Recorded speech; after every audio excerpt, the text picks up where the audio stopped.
कैसे हैं आप सब लोग। अभिनव दिस साइड। आज हम लोग स्टार्ट करेंगे इलेक्ट्रिसिटी चैप्टर, क्लास 10 साइंस का इलेक्ट्रिसिटी चैप्टर। इसमें हम लोग जानेंगे इलेक्ट्रिक करंट वगैरह के बारे में। देखिए 1789 में बल्ब का आविष्कार थॉमस अल्वा एडिसन ने किया था, आप सभी को पता है। लेकिन बल्ब जिस चीज़ से चलता है, बल्ब जिस चीज़ से ग्लो करता है, उस चीज़ को करीब 100 वर्ष पूर्व ही उससे 1789 से आविष्कार कर लिया गया था। और आपको पता है ये आविष्कार किसने किया था? ये आविष्कार किया था बेंजामिन फ्रैंकलिन ने। और उसने जिस चीज़ का आविष्कार किया था, जिसकी मदद से बल्ब जल सकता है, उस चीज़ को हम लोग कहते हैं इलेक्ट्रिसिटी। जी, आपने सही समझा, इलेक्ट्रिसिटी। आज उसी इलेक्ट्रिसिटी के बारे में हम लोग बात करेंगे। तो चलिए let's start. See, electric current क्या होता है? देखें हम लोग इस चीज़ को कि इलेक्ट्रिक करंट होता क्या है। It is the flow of electrons through a conductor. एक कंडक्टर से होकर के कितना इलेक्ट्रॉन फ्लो किया। इस चीज़ के लिए the device which causes the flow of electrons through a conductor is called a cell. वो डिवाइस जिसके मदद से ये इलेक्ट्रॉन का फ्लो संभव हो पाता है, उसको हम लोग सेल कहते हैं। इलेक्ट्रॉन हमेशा निगेटिव टर्मिनल से पॉजिटिव टर्मिनल की ओर फ्लो करता है। आपको पता है एक सेल में दो टर्मिनल होते हैं, एक निगेटिव टर्मिनल और दूसरा पॉजिटिव टर्मिनल। तो जो निगेटिव टर्मिनल होता है उससे पॉजिटिव टर्मिनल की ओर फ्लो करता है हमेशा क्या? इलेक्ट्रॉन। बट इसके अपोजिट पॉजिटिव टर्मिनल से निगेटिव टर्मिनल की ओर फ्लो करता है हमेशा क्या? Electric current. तो ध्यान रखोगे आप कि इलेक्ट्रॉन का जो डायरेक्शन होता है वो निगेटिव टू पॉजिटिव टर्मिनल होता है एक सेल के अंदर, और एक सेल के अंदर जो इलेक्ट्रिक करंट का डायरेक्शन होता है वो होता है positive to negative terminal. Hope it is clear to you. Now will move towards electric current के एक्सप्रेशन की तरफ। ओके, और इलेक्ट्रिक करंट को हम लोग कन्वेंशनल करंट भी कहते हैं क्योंकि ये आसानी से उपयोग में लाया जाने वाला करंट का फॉर्म है। ओके, वैसे तो बहुत सारे करंट होते हैं, वाटर करंट होता है या फिर वेव करंट होता है, अलग अलग होते हैं, ठीक है। But for us the most important type of current is electric current. Current कई प्रकार के होते हैं लेकिन हम लोगों के लिए जानना जरूरी है इलेक्ट्रिक करंट को। और चूंकि इसलिए जानना जरूरी है because we are in need of it.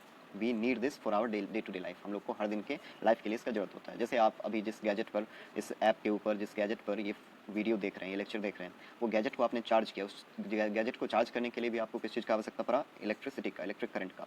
तो हम लोग उसी के बारे में देखेंगे। तो इलेक्ट्रिक करंट को एक्सप्रेस किया जाता है the rate of flow of charge through a conductor और the quantity of charges flowing through a conductor in unit time. दिए गए समय में कितना चार्ज फ्लो कर पाया एक कंडक्टर से होकर के, उसी को हम लोग कहते हैं इलेक्ट्रिक करंट। इसका मैथमेटिकल एक्सप्रेशन क्या हो जाएगा? I, that is electric current, is equals to flow of charge कितना हुआ? Q by given time T, यानी I is equals to Q by T। This is the mathematical expression of amount of electric current. ठीक, यानी अगर I current हो तो हम लोग Q चार्ज फ्लो करवा दें अगर T टाइम में, तो Q अपॉन T हम लोग का हो जाएगा करंट का deduced result. Okay, now SI unit जो इलेक्ट्रिक चार्ज का होता है वो क्या होता है? कूलम्ब होता है। अब ये कूलम्ब जो थे, बहुत बड़े साइंटिस्ट थे, उन्हीं के नाम पर हम लोगों ने क्या किया? इसका मेजरमेंट का यूनिट रखा, क्या? कूलम्ब। इलेक्ट्रिक करंट जैसे अगर यूनिट है उसका कूलम्ब, इसका मतलब क्या हुआ कि जैसे हम लोग लेंथ का यूनिट है मीटर, तो अगर दूरी तय करते हैं तो 5 मीटर 10 मीटर, यानी अगर हम लोग करंट मेजर करेंगे तो 5 एम्पियर 10 एम्पियर, इस प्रकार से।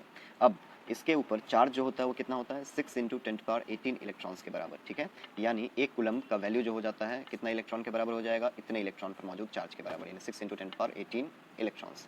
और ऐसा यूनिट करंट का क्या हो जाएगा? करंट का ऐसा यूनिट हो जाएगा एम्पियर। ओके, तो चार्ज का ऐसा यूनिट कूलम्ब। चार्ज को मेजर करेंगे हम लोग कूलम्ब में, 5 कूलम्ब 10 कूलम्ब, और करंट को मेजर करेंगे एम्पियर में। क्लियर?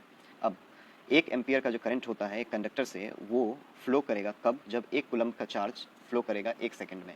सिंपल सा बात है, अगर एक कूलम्ब का चार्ज फ्लो कर रहा है 1 सेकंड में, तो 1 coulomb upon 1 second is equals to 1 ampere. इस फॉर्मूला में पुट करने के बाद ये रिजल्ट हमको मिलता है, सिंपल। अब 1 ampere is equals to 1 coulomb per second. Okay, अब इलेक्ट्रिक करंट को मेजर करने के लिए हम लोग किसका इस्तेमाल करते हैं? इलेक्ट्रिक करंट को मेजर करने के लिए हम लोग जिस इंस्ट्रूमेंट का इस्तेमाल करते हैं उसका नाम होता है एमीटर। एमीटर हम लोग को मदद करता है किस चीज़ में? इलेक्ट्रिक करंट को मेजर करने में। Okay, now see. हाँ, और हमेशा ध्यान में रखने वाली बात ये है कि एमीटर को हम लोग हमेशा सीरीज में जोड़ते हैं। सीरीज कॉम्बिनेशन, पैरेलल कॉम्बिनेशन क्या होता है ये हम लोग आगे बात करेंगे, but for now you have to keep this in mind कि हमेशा इलेक्ट्रिक करंट को हम लोग क्या करते हैं? इलेक्ट्रिक करंट मापने वाले यंत्र एमीटर को सीरीज में हम लोग जोड़ते हैं। ओके, नाउ यहाँ पर आप देख सकते हैं इलेक्ट्रिसिटी का फ्लो, इलेक्ट्रॉन्स का फ्लो का डायरेक्शन। ओके, देखिए निगेटिव टू पॉजिटिव टर्मिनल की ओर क्या करता है? हमेशा इलेक्ट्रॉन फ्लो करता है, और पॉजिटिव टू निगेटिव टर्मिनल की तरफ हमेशा क्या करता है? इलेक्ट्रिक करंट फ्लो करता है। ओके, यहाँ पर निगेटिव है ये, this the symbol of cell, आपने क्लास 7th में पढ़ा है। तो यहाँ से इलेक्ट्रिक करंट क्या करेगा? फ्लो करेगा पॉजिटिव टू निगेटिव। ओके, और इलेक्ट्रॉन फ्लो करेगा निगेटिव टू पॉजिटिव इस सर्किट के अंदर। Okay, let's move. बात करेंगे हम लोग इलेक्ट्रिक पोटेंशियल और पोटेंशियल डिफरेंस के बारे में। सो लेट अस सी ये क्या होता है। अगर इलेक्ट्रिक करंट फ्लो करे एक कंडक्टर से तो क्या होगा? is the different in the electric potential between the two ends of the conductor. The difference in the electric potential between the two ends of a conductor is called potential difference. जो electric pressure होता है, not potential but for now keep this thing in mind, electric pressure, negative और positive terminal जो होते हैं किसी भी cell के, उसका जो दोनों का इलेक्ट्रिक प्रेशर होता है, उसके प्रेशर में डिफरेंस को हम लोग इलेक्ट्रिक पोटेंशियल कहते हैं, इलेक्ट्रिक प्रेशर डिफरेंस को, और उन इलेक्ट्रिक पोटेंशियल्स के डिफरेंस, नेगेटिव और पॉजिटिव टर्मिनल के जो इलेक्ट्रिक पोटेंशियल्स के डिफरेंस होते हैं उनको हम लोग पोटेंशियल डिफरेंस कहते हैं। क्या आप दिमाग में रखोगे? इलेक्ट्रिक करंट को फ्लो करने के लिए किस चीज़ का दरअसल आवश्यकता होता है? कोई भी चीज़ एक जगह से दूसरी जगह फ्लो कब करता है? वो तब करता है जब एक जगह कोई चीज़ ज़्यादा मात्रा में और दूसरी जगह कम मात्रा में। फॉर एग्जांपल, हवा जो है जब तक लो एटमॉस्फेरिक प्रेशर नहीं बनता है एटमॉस्फेयर में, तब तक low pressure zone high pressure zone से लो प्रेशर जोन में मूव नहीं कर पाता है। सिंपल सा बात है, जब तक लो प्रेशर जोन क्रिएट नहीं होगा। जब आप गिरते हो तो क्या आप जमीन से पहाड़ पर गिर जाते हो? नहीं, पहाड़ से जमीन पर गिरते हो, which means higher altitude to lower altitude में आप गिरते हो। उसी प्रकार जो इलेक्ट्रॉन का फ्लो है वो हमेशा क्या होता है? हमेशा इलेक्ट्रिक करंट और इलेक्ट्रॉन का फ्लो होने के पीछे का कारण होता है electric pressure difference between the two ends of a circuit. एक सर्किट के दोनों एंड का जो इलेक्ट्रिक प्रेशर डिफरेंस होता है वही कारण होता है। और इलेक्ट्रिक प्रेशर डिफरेंस कहलाता है इलेक्ट्रिक पोटेंशियल, और इलेक्ट्रिक पोटेंशियल डिफरेंस, दो इलेक्ट्रिक पोटेंशियल्स के बीच का डिफरेंस को हम लोग नाम देते हैं potential difference. Hope you got that point. Now let us move. The potential difference in a circuit is provided by a cell or a battery. जो potential difference होता है एक सर्किट में वो एक सेल या फिर बैटरी की मदद से क्या किया जाता है? निकाला जाता है। The chemical reaction in the cell produces a potential difference between the two terminals and sets the electrons in motion and produces electric current. जो केमिकल रिएक्शन अकर करता है किसके अंदर? सेल के अंदर, बैटरी के अंदर, वो क्रिएट करने में सक्षम हो पाता है पोटेंशियल डिफरेंस को दोनों टर्मिनल के बीच का, क्योंकि उसी के कारण इलेक्ट्रिक प्रेशर डिफरेंस क्रिएट होता है और जिस कारण से इलेक्ट्रॉन क्या आ जाते हैं? मोशन में आ जाते हैं, इलेक्ट्रॉन मूव करने लगते हैं, उनके बीच में काइनेटिक एनर्जी डेवलप हो जाता है जिसके कारण पोटेंशियल डिफरेंस क्रिएट हो पाता है। अब ये पोटेंशियल डिफरेंस क्या होता है? अगर एक कंडक्टर का दो पॉइंट ले लें, एक ए और एक बी, तो दोनों पॉइंट के बीच में जितना काम करना पड़ेगा इलेक्ट्रॉन को मूव करवाने के लिए, दोनों पॉइंट के बीच में जितना काम करवाना पड़ेगा एक यूनिट ऑफ चार्ज को मूव करवाने में, उसी को हम लोग कहेंगे पोटेंशियल डिफरेंस। इसका मैथमेटिकल एक्सप्रेशन हम लोग कैसे देंगे पोटेंशियल डिफरेंस का? कि between two points A and B of a conductor it is the amount of work done to move a unit charge. मतलब एक यूनिट चार्ज को, मान लेते हो यूनिट चार्ज क्यू है, इस क्यू चार्ज को एक कंडक्टर के अंदर point A to point B तक मूव करवाने के लिए जितना काम करना पड़े, वर्क डन करना पड़े, उसी को हम लोग क्या कह देंगे? Potential difference, that is V. Is that clear? चलिए अब देखते हैं ऐसा यूनिट जो होगा पोटेंशियल डिफरेंस का वो क्या हो जाएगा? वोल्ट। ध्यान में रखेंगे पोटेंशियल डिफरेंस का ऐसा यूनिट हम लोग लेते हैं वोल्ट। और एक वोल्ट जो पोटेंशियल डिफरेंस होता है वो क्या होता है? एक जूल ऑफ वर्क डन जब किया जाए तो हम लोग उसको कहते हैं एक कूलम ऑफ चार्ज को मूव करने में वो वर्क डन किया हो गया होगा। ठीक है, जब एक जूल ऑफ वर्क डन किया जाए एक कूलम ऑफ चार्ज को मूव करने में तो वही कहलाता है 1 volt of potential difference. That is अगर हम लोग पोटेंशियल डिफरेंस को 1 वोल्ट लाना है तो वर्क डन कितना लेना होगा? 1 जूल, और चार्ज लेना होगा 1 कूलम।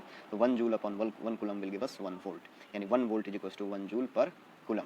अब पोटेंशियल डिफरेंस को मेजर करते हैं हम लोग वोल्ट मीटर से, जैसे हम लोग इलेक्ट्रिक करंट को मेजर करते हैं किससे मेजर करते हैं इलेक्ट्रिक करंट को? एम मीटर से। उसी प्रकार से पोटेंशियल डिफरेंस को मेजर करने के लिए जो इंस्ट्रूमेंट का यूज करते हैं उसका नाम है वोल्ट मीटर।